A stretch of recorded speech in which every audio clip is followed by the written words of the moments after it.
Guys, এই জায়গাটা আমি যখন আমার তখন বয়স মোটামুটি 18 বছর বয়স।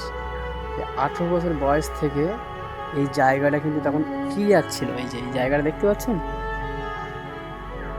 আমি কিন্তু প্রবাসে ছিলাম, তাই এসে দেখলাম যে জায়গাগুলো আফ্রিকার জঙ্গল হয়ে গেছে। আমার নিজেরই ভয় লাগছে যে কি এই কদিনই এতদিনই এতটা গাছগাছালি হয়ে গিয়েছে। দেখো, এই দিকটা দেখো, এই পুকুরটা কিন্তু ছিল পরিষ্কার ছিল, কিন্তু এখন পুরো ভয়ঙ্কর হয়ে গিয়েছে। কি বলবো গাইস, আমার নিজেরই ভয় লাগছে যদি কোনো পোকামাকড় ছুটে আছে যেন আফ্রিকার জঙ্গলটায়। এই জায়গাটায় আমরা আগে কিন্তু বন্ধু বান্ধব সবাই এসে এই জায়গায় কিন্তু আমরা খেলাধুলো করতাম। আগে ক্রিকেট খেলতাম, ফুটবল খেলতাম, ঘুড়ি বন্ধু ওড়াতাম, মানে ছোটোবেলায় অনেক স্মৃতি ছিল। তা এখন এসে দেখছি এই জায়গাটা যেন অদ্ভুত হয়ে গিয়েছে, এই গ্রামটা যেন অদ্ভুত হয়ে গেছে।